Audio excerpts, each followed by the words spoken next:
You are sitting inside a rigged casino right now. And the worst part, you bought the ticket yourself. I have spent the last decade watching people walk into banks, sit across from loan officers, and hand over hundreds of thousands of dollars in excess interest. Not because they were broke, not because they were irresponsible, but because they did not know three things about a scoring system they interact with every single day of their adult lives. Every single month, you carry a credit score below 750. You are paying a tax, not a metaphorical tax. A real compounding line item tax that shows up in your mortgage payment, your car note, your insurance premium, and the security deposit on every apartment you have ever rented. Nobody sent you a bill for it. Nobody called it a tax. It just quietly added itself to every financial product you have ever signed your name to, and it will keep adding itself until you decide to stop it. Here is what makes this specific kind of robbery so elegant. The banks do not need to deceive you. They do not need a scheme. They simply need you to believe that credit scores improve slowly, naturally, over time, like fine wine, and that the process is too complex for you to accelerate. That belief alone is worth billions of dollars in annual revenue to the lending industry.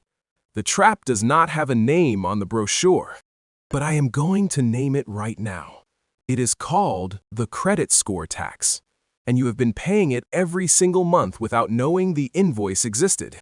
My name is Jack. I run VHT Invests. I am not a financial advisor. I am not a credit repair salesman. I am not here to sell you a course or a monitoring subscription. I am a witness. I have spent the last decade watching otherwise intelligent, hardworking people make the same preventable financial mistake on a loop. I have sat across from people earning six figures who were financing used cars at 14% because nobody ever handed them the rulebook. I have watched people spend 3 years patiently building credit the slow way while paying a premium on every debt they carried. A premium that could have been eliminated inside of 90 days if they had simply known where to look. I see this mistake every single day, and the consistency of it, the sheer repetition of it, is what makes it so enraging to watch. Here is the observation that has never left me. The bank does not need to steal from you. It does not need to lie to you directly. It just needs to stay quiet. It needs to let you believe the slow path is the only path. And then it needs to sit back and collect the difference between what you are paying and what you could be paying, month after month, for decades.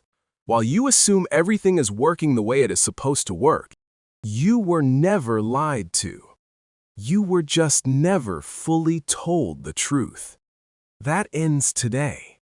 I want you to stop thinking about your credit score as a grade. Stop thinking about it as a report card that rewards good behavior over time. That framing is exactly what keeps people passive. That framing is exactly what the industry wants. Here is the frame that actually reflects reality. Your credit score is your security clearance level. In the military, your clearance level determines which rooms you are allowed to enter. Low clearance gets you the hallway. You can walk around. You can exist in the building. But the vault is locked. The best assets, the best rates, the best terms. Those are behind a door that your clearance level does not open. High clearance gets you the vault. Same building, same financial system, completely different version of reality. A score of 680 gets you the hallway. High interest rates. Punishing loan terms. The expensive version of every financial product you will ever need. A score of 780 gets you the vault. Best available rates. Best available terms. The version of the financial world that wealthy people operate in quietly, without advertising that it exists. Here is the part that should stop you cold. Nobody is born with high clearance. This is not about income. This is not about virtue. This is not about how hard you have worked or how responsible you feel. It is about knowing how to file the paperwork. It is about understanding the specific mechanical rules of a specific mechanical algorithm and then using those rules exactly as they were designed to be used. A woman named Patricia filed the paperwork in 93 days. A young man named Marcus filed it in 60. The vault was never locked against them. The door was always there. They simply did not know where to find it. Now you are going to find it. I want to do some math with you, and I want to warn you up front that this math is going to feel insulting. Not because it is complicated, because it is not complicated at all. Take a 30-year mortgage on $350,000. The difference between a 7% interest rate and a 6% interest rate, the exact gap that a 140-point credit score improvement can close, is approximately $215,000 over the life of that loan. Write that number down, $215,000. Now let us make it smaller so it is harder to ignore. $215,000 over 30 years is approximately $598 per month. That is the credit score tax on a single mortgage. Nearly $600 every single month, handed directly to the lender, above and beyond what someone with a higher score pays for the exact same house. Break it down further. $598 per month is approximately $19.90 per day. Every single day, a person carrying a credit score of 620 is lighting $20 on fire in the driveway of their own home. Not because they missed payments, not because they are in financial trouble, because they are paying their credit card balance on the due date instead of the statement closing date. Because they do not know, those are two completely different things, with two completely different consequences for their reported utilization. 10 days earlier on the calendar, one simple timing adjustment, $20 a day back in their pocket. Tell me that is not insulting. Tell me that math does not make you want to put your phone down and go check your statement closing date right now. That is the credit score tax at the micro level. One mortgage, one rate gap, $20 a day, every day, for 30 years. Here is what kills me. By the year 2026, this information is not hidden. It is not locked behind a paywall. The authorized user strategy has been discussed in personal finance circles for years. The statement closing date trick is documented in a dozen places online. The credit limit increase mechanism is sitting right there inside the American Express mobile application. So why are most people still paying the tax? I have watched this long enough to know the answer. And the answer is ego. Specifically, two distinct flavors of ego that work together to keep people exactly where the banks need them to be. The first flavor is the responsible person's ego. I pay my bills on time. I am careful with money. My credit will improve naturally. This is the patient investor fallacy applied to credit scoring. Patience is not a strategy. Patience is what you do when you have exhausted all other options. People are confusing virtue with strategy, and then wondering why the vault door is still closed after 3 years of doing everything right. The second flavor is moral vanity. I do not want to use someone else's credit history. That feels like cheating. I have heard this exact sentence more times than I can count, and every single time I hear it, I want to ask one question. Does the bank feel bad about charging you the higher rate? Does the loan officer feel morally conflicted about quoting you 7% instead of 6%? Because, I promise you, that conversation is not happening on their end. The credit bureau runs an algorithm. The algorithm does not have an ethics committee. It does not distinguish between a score built slowly over 12 years and a score built intelligently over 90 days. It reads the data and outputs a number.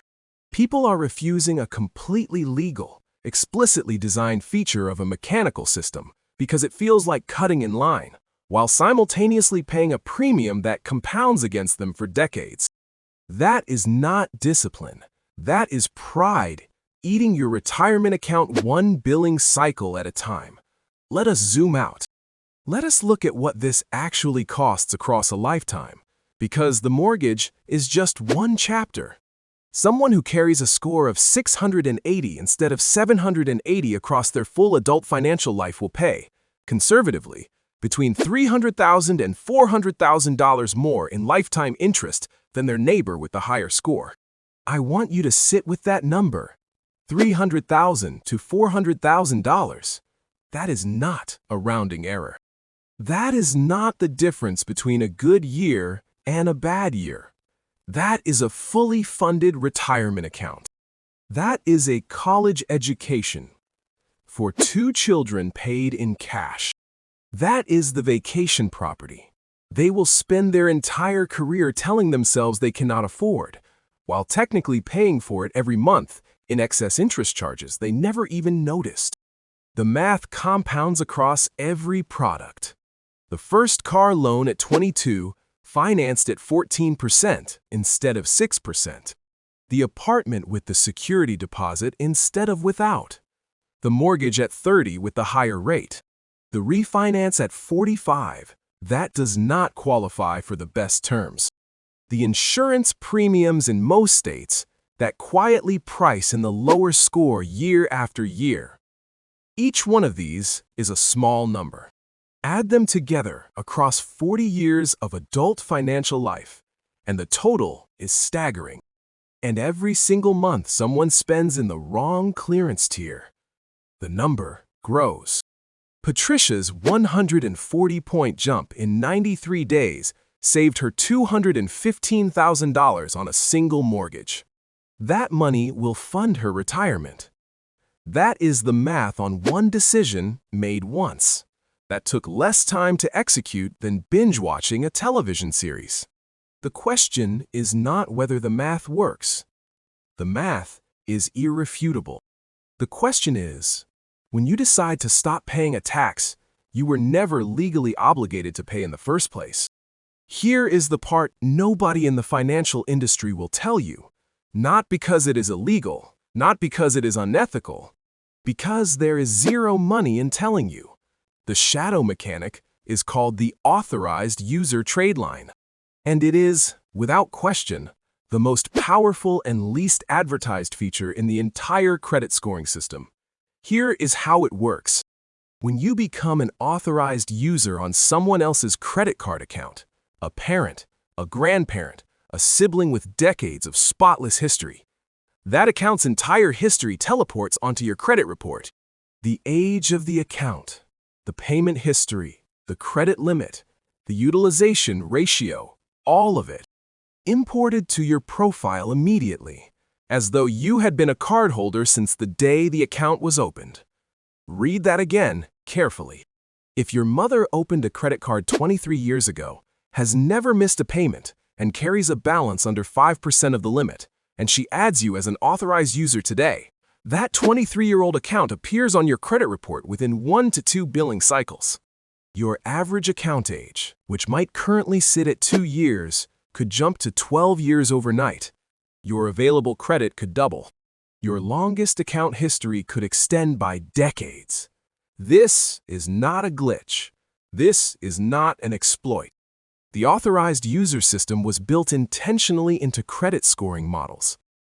FICO and VantageScore both incorporated explicitly.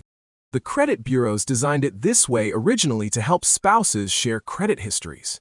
Over time, the mechanism extended to any trusted relationship. Mortgage brokers know about this. Credit repair companies charge people upward of $1,000 per trade line to arrange commercial versions of it. Banks absolutely know about it. But the bank has no incentive to sit across the table from a customer with a 620 score and say, by the way, if your mother adds you to her 1998 Visa card, you could qualify for our best rate in 60 days. That conversation costs the bank tens of thousands of dollars in future interest revenue. So the conversation does not happen. The primary account holder never needs to hand over a physical card. The addition is purely strategic, takes approximately 10 minutes online, and is completely reversible at any time. If circumstances change, the primary holder removes the authorized user and the account eventually falls off the report. The risk to the primary holder is minimal. The benefit to the authorized user is potentially transformational. Patricia was added to 3 of her mother's accounts. Combined age over 40 years. Perfect payment history. Utilization under 5%. Within 2 billing cycles, her score jumped 140 points. Marcus was added to 2 of his grandfather's accounts, dating back to 1987. Within 60 days, his score crossed the threshold that cut his auto loan rate from 14% to 6%, and saved him $5,200 on a single car purchase. The time machine was always there. It was just sitting in a rule book nobody handed you. I need to make sure you understand that this is not only about loan rates. I have spent the last decade watching people treat their credit score as a narrow financial metric, something that matters when they buy a house and can otherwise be ignored. That framing is dangerously incomplete. Your credit score is a gatekeeper for the stability of your entire life infrastructure. In most states, auto and home insurance companies pull your credit score to price your premiums. A lower score means higher insurance costs. Not because you drive worse, not because your home is more likely to burn down. Because the algorithm says you are a higher risk profile, and the premium reflects that assessment every single renewal period. Landlords, run your credit before handing over keys. In competitive rental markets, a score below 700 means you lose the apartment to someone with a higher score. Even if your income is identical, you end up in the more expensive unit or the worse neighborhood, or you pay a deposit that ties up cash you could be deploying elsewhere. Employers in financial industries, government positions, and security-sensitive roles check credit as part of their hiring process. A damaged or thin credit file can cost you a job offer that would have changed your income trajectory entirely. Utility companies in many areas require deposits from customers below certain credit thresholds. More money up front, more cash locked away, for the simple reason that your clearance level is too low. The credit score tax is not one bill. It is 1,000 small tolls collected at every checkpoint of adult life, simultaneously, invisibly, for years. And it falls heaviest on exactly the people who can least afford to pay it. People with lower incomes, shorter credit histories, thinner files. They pay the highest premiums, the largest deposits, the steepest rates, on everything, all at once. The authorized user strategy, the utilization timing adjustment, the credit limit increase request. These are not tricks for gaming a number. They are the mechanism by which you stop paying tolls at every checkpoint and start moving through the financial world with the clearance level you deserve. Let me give you the actual timeline. No vague advice. No work on your credit over time.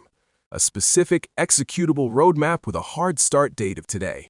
Year 1 is triage and construction.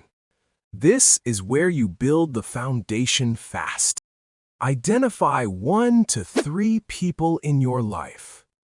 Parents, grandparents, older siblings who have credit card accounts older than 15 years, utilization consistently under 10%, and 0 missed payments in their history.